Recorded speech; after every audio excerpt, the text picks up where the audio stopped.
নমস্কার বন্ধুরা, তোমরা সবাই কেমন আছো? আশা করি সবাই ভালো আছো। তো আমার পরিবারে তোমাদের সবাইকে স্বাগত। তো আমরা কালকে আমার বরের বন্ধু বাড়িতে এসেছি। এর আগের দিন তো তোমাদেরকে ভিডিও শেয়ার করেছি পূর্বস্থলীতে। তো সেখানেই আমরা এখন রয়েছি। তো এনা সানাকে ঘুম থেকে তুলতে হবে, আর তাদেরকে তুলে রেডি করিয়ে তবেই আমরা বেরোবো আজকে। এখন আবার যাব, দেখো এই যে সেজেগুজে নিচে এখন শাড়ি পরিনি, শাড়িটা পরবো। একটা মন্দিরে পুজো দিতে যাব। তো সেখানে গিয়ে জানি না কতটা ভিডিও বানাতে পারবো। আর এখানের পরিবেশটা একটু তোমাদেরকে দেখাচ্ছি, বাইরেটা। কালকে যেহেতু বিকেল হয়ে গেছিলো, সন্ধে হয়ে গেছিলো, তোমাদের দেখাতে পারিনি। তো দাঁড়াও দেখাচ্ছি। দেখো সকাল সকাল বেরোবো বলে রেডি তো হলামই। স্নান করতে খুব কষ্ট হয়েছে, কারণ বাইরে ভীষণ ঠান্ডা। আর দেখেছো তো কুয়াশা তো পড়েছে এখন, এখনও রোদ টোদের কোনো বালাই নেই। এখনও অলরেডি 8টা বেজে গেছে। তো দেখো, তো সামনে ছোট্ট একটু বাগান আছে, গাছ টাছ আছে, বেশ ভালো। এটা পঞ্চায়েত এলাকা, কিন্তু খুব যে গ্রাম তা না। বেশ সুন্দর পরিবেশটা, নিরিবিলি শান্ত। আমার খুব ভালো লাগে। সবসময় একঘেয়েমিভাবে ওই বাস গাড়ি এই সমস্ত আওয়াজ আর ভালো লাগে না। তো এখানে বেশ শান্ত পরিবেশ, ভালো লাগে। তো এখন দেখো আমরা সবাই মিলে বেরিয়ে পড়েছি। তো আমার বরের যে বন্ধু, তারও 2 ছেলে মেয়ে, এক ছেলে 1 মেয়ে, আর আমার 2 মেয়ে। তো 4টে বাচ্চা। দেখো ওই যে বুঝতেই পারছো। তো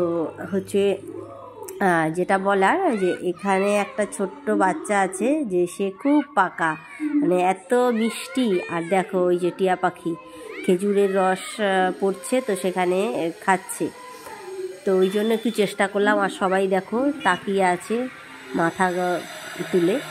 তো এই যে দেখো একদম চারিদিকটা এমন মনে হচ্ছে কি সেই দার্জিলিং গ্যাংটক এসছি, এরকম একটা পরিবেশ। এখন আমরা উঠে গেলাম অটোতে। তো অটোতে করে যাওয়ার সময় অটোতে করেই যাচ্ছি, কারণ যেই কলিগের বাড়ি যাব, তার বাড়িটা বেশ খানিকক্ষণ যেতে হয়। একদম পুরো গ্রাম সাইড, নিরিবিলি। যেখানে আমরা যাচ্ছি সেখানে জমিদার বাড়ি। অনেক কিছুই তোমাদের সাথে শেয়ার করব আজকে। এখন মেন কি বিষয়ে যাচ্ছি তোমাদেরকে বলি। এই যে ট্রেন যাচ্ছে বলে অটোটা দাঁড়িয়েছে। তো মেন বিষয়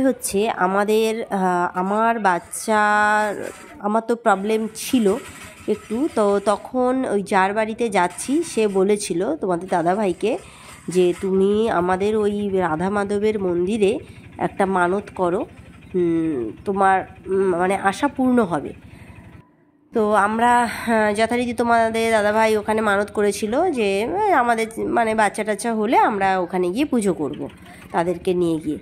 তো সেখানেই আমরা আজকে পুজো দিতে যাচ্ছি।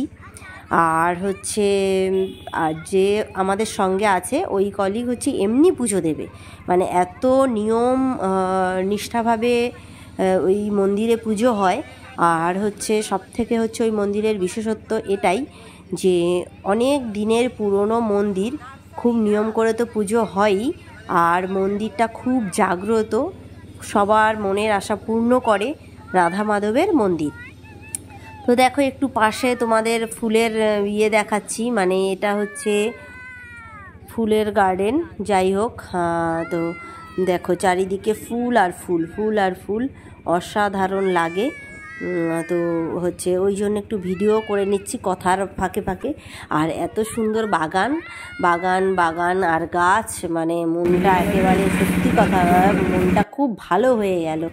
এবার শীতে আর বাপের বাড়িতে যাওয়া হয়নি, কারণ মেয়েদের সামনেই পরীক্ষা, ওই জন্য যাওয়া হয়নি বলে সেই আশাটা এখানে এসে পূর্ণ হয়ে গেল। মেয়েদের অনেক দিনের ছুটি ছিল, কিন্তু পড়াশুনোর একটা চাপ তো ছিলই। তো ভাবলাম যে না, মানতটা দিয়ে দিই, আর শীতের দিনে একটু ঘুরেও আসি। মেয়েদের একঘেয়েমি বাড়িতে ভালো লাগছে না, ওই জন্য চলে এলাম এখানে। আর দেখো গাছে গাছ আর মাঠেই মাঠ, অসাধারণ পরিবেশ।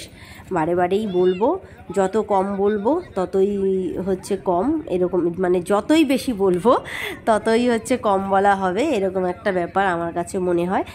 তো আমি একা কেন এত সুন্দর দৃশ্য উপভোগ করব, তোমাদের সাথেও একটু শেয়ার করলাম। তো তো যাই হোক, রাধা মাধবের যে মন্দিরে যাব, তো সেখানে ফল মিষ্টি তারপর হচ্ছে ফুলের মালা টালা নিয়ে আমরা এখন যাচ্ছি। আর আগে থেকে বলা তো আছেই, কারণ ওই শ্যামলদা মানে যার বাড়িতে যাচ্ছি সেই শ্যামলদারাই বলে রেখেছে পুরোহিত মশাইকে। তো যেটা বলার, যে ওই মন্দিরের যে আছে, যেই ঠাকুর রাধা মাধব, তো সেই রাধা মাধবকে পেয়েছিল হচ্ছে যে কৃষ্ণের যে মূর্তিটা, তাকে পেয়েছিল হচ্ছে একদম মানে জলের নিচে, একটা পাথরের মূর্তি। তো সেই জলের নিচে সেই মন্দির, সেখান থেকে নিয়ে মন্দিরে রাখা, এই সমস্ত অনেক ঘটনা আছে, পৌরাণিক অনেক কাহিনী আছে ওই মন্দিরের, অনেক ওই দিদির কাছ থেকে শুনেছি। তোমাদেরকে বলতে গেলে অনেকটা টাইম লাগবে, ওই জন্য আর সেভাবে আমি বলছি না। মানে অনেক অনেক গল্প, মানে আমরা হচ্ছে এর পরের ভিডিওতে তোমাদেরকে দেখাবো যে আমরা সর্ষের জমিতে গেছি মাঠ দিয়ে, মানে অনেক সেই পুকুরের পাড় দিয়ে, তো সেখান দিয়ে যেতে যেতে অনেক গল্প টল্প শুনেছি। তারপর হচ্ছে দুপুরবেলা খাওয়া দাওয়ার পরে জমিয়ে গল্প হয়েছে ওই মন্দির সম্পর্কে, তারপরে জমিদার বাড়ি সম্পর্কে। যেই দিদি মানে শ্যামলদার যে ওয়াইফ, সেই দিদি মানে সে তার বাপের বাড়ি হচ্ছে জমিদার বংশে, হ্যাঁ, রায়চৌধুরী পরিবার। তো সেই রায়চৌধুরী পরিবারেরই মানে সব সম্পত্তি, তারপর সব কিছুই ঘুরে ঘুরে দেখেছি, সবটাই এর পরের ব্লগে তোমাদের সাথে শেয়ার করব। আজকে এটা করছি, একসঙ্গে করলে অনেকটা ভিডিও বড় হয়ে যাচ্ছে, ওই জন্য। তো দেখো, বুঝতেই পারছো পরিবার মানে দারুণ পরিবেশ। আর এই যে সেই রাধা মাধবের মন্দির, তো এই যে দেখা যাচ্ছে সামনাসামনি, এটা হচ্ছে দুর্গা মন্দির, আর এই সাইডে হচ্ছে রাধা মাধবের মন্দির। এই যে এটা দেখো কত পুরনো দিনে, তোমরা এই সামনের কাজগুলো দেখলে বুঝতে পারবে যে এগুলো কত পুরনো দিনে, মানে ক্ষয় হয়ে গেছে। হ্যাঁ, তারপরে মেরামত করেছে, কিন্তু তাও এরকম জায়গায় জায়গায় ভেঙে গেছে, ইয়ে হয়ে গেছে, কারণ এত পুরনো মন্দির, মানে অনেক দিনের। তো সেই মন্দিরটায় আমরা পুজো করতে এসে পুজো দিতে পারছি, এটাই মানে আমাদের বড় পরম সৌভাগ্য। তো এই দেখো, আমি একটু সামনে থেকে তোমাদেরকে দেখাচ্ছি, এই যে। তো এই যে হচ্ছে সেই মন্দিরের ঠাকুর, দেখো হয়তো। তো দেখো, এই যে হচ্ছে সেই রাধা মাধবের মন্দির, এবং আমরা সবাই আরতি করেছি আর খুব নিয়ম নিষ্ঠাভাবে পুজো করতে পেরেছি, এটাই হচ্ছে আমাদের পরম সৌভাগ্য। আর এবার হচ্ছে দুর্গা মন্দিরে চলে এলাম, দুর্গা মন্দিরেও পুজো হবে। আর রাধা মাধবের মন্দিরের নারায়ণের হচ্ছে যে তুলসী যে চড়ানো হয়েছে, তো সেটাও আমাদের ভাগ্যে ছিল, করা হয়েছে এবং খুব ভালো লেগেছে। তো মোটামুটি সবার নামে নামে পুরোহিত মশাই এত সুন্দরভাবে পুজো করেছে না, মানে তোমাদেরকে আর কি বলবো। তো আমি একটু নিজের দিকে ভিডিও না করলে কি হয়, সেটাই হচ্ছে করলাম।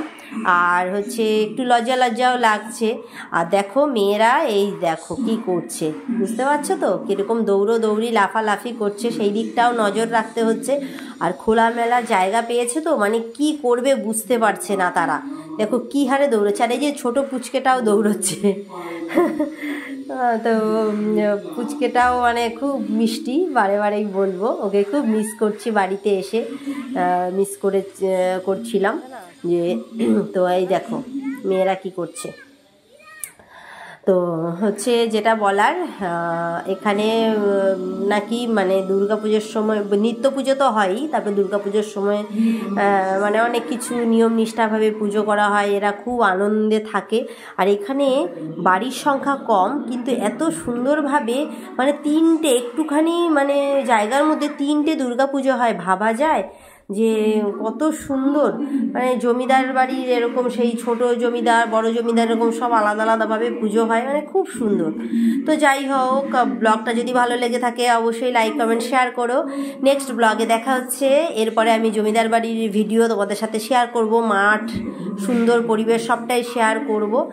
আর এভাবে আমাকে সাপোর্ট করে যেও। আর নতুন বন্ধু হয়ে থাকলে প্লিজ সাবস্ক্রাইব করে দিও। এখনকার মতো টাটা, নমস্কার।